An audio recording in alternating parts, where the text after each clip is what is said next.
if I lay down and I play dead and I stay dead, maybe you'll get sick of being the monster out of my head, under my bed. Think you're something out of my nightmares. One of the things that I am really good at is completing art journals. Just about, not all, but just about every art journal that is currently sitting on my shelves is complete. And I see a lot of people, I need to post-it note this really quickly here, hang on. I see a lot of people, talking about and showing off art journals that are incomplete, or, they comment and say things like, well, I didn't finish this, or I haven't finished this, that type of thing. And I always wondered, why don't I have that problem? How we sort of do the whole,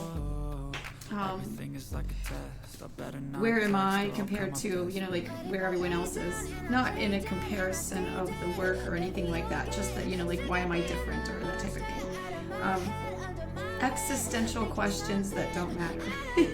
Anyway, so when I have a journal that's new, this one is pretty new still, even though it was started in April of 2022.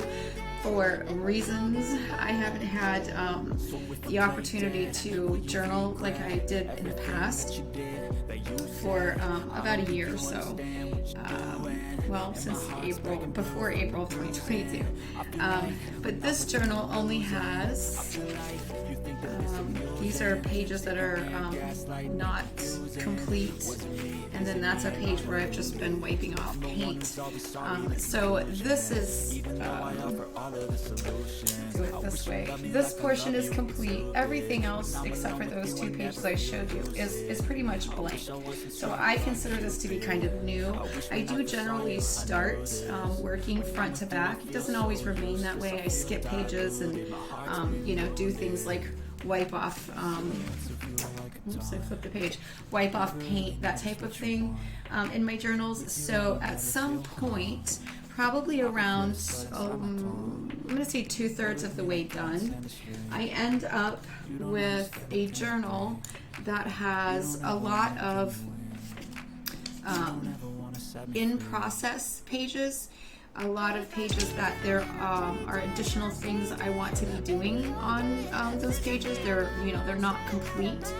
I post-it note them, and that way when I look at my book, I know that I only really have these pages left. There are no blank pages in this book any longer. There are a lot of pages like this where I was testing out stencils as I was designing them.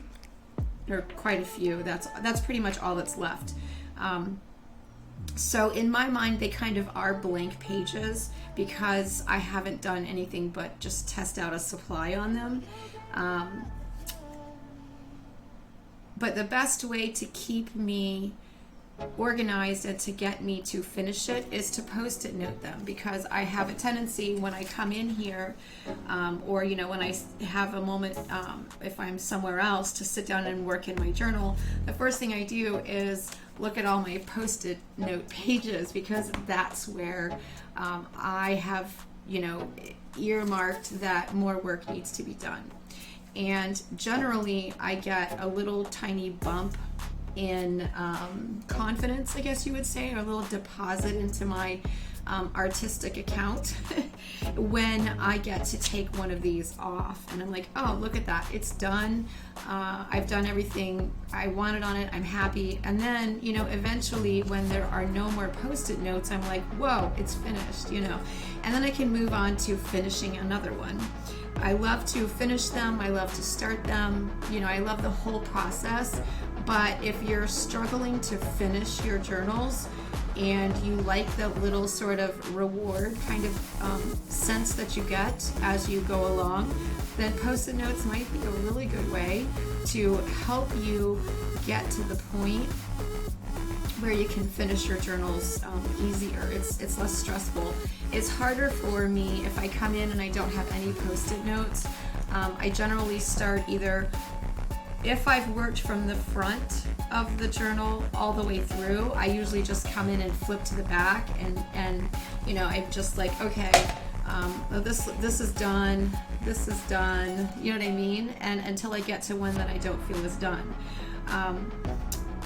Or conversely, if it's kind of all over the place, then I just come in and I'm just, you know, like flipping the pages until I get to a page that I feel needs more work.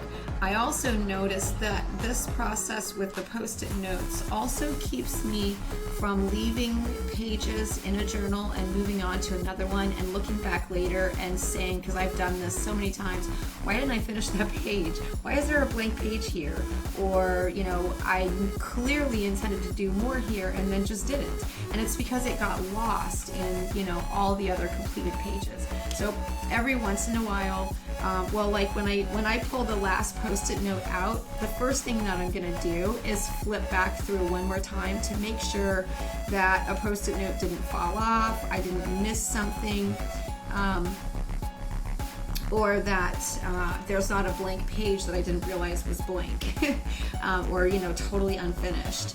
And that really kind of keeps me on track. And it, again, like I said, when I can't find any pages that require a Post-it note, there's no more Post-it notes left, there's no places to put them, everything is done, then I have like that, you know, great accomplished sort of feeling moment where it says, you know, okay, this one is done, I can definitely go and, you know, focus on another one.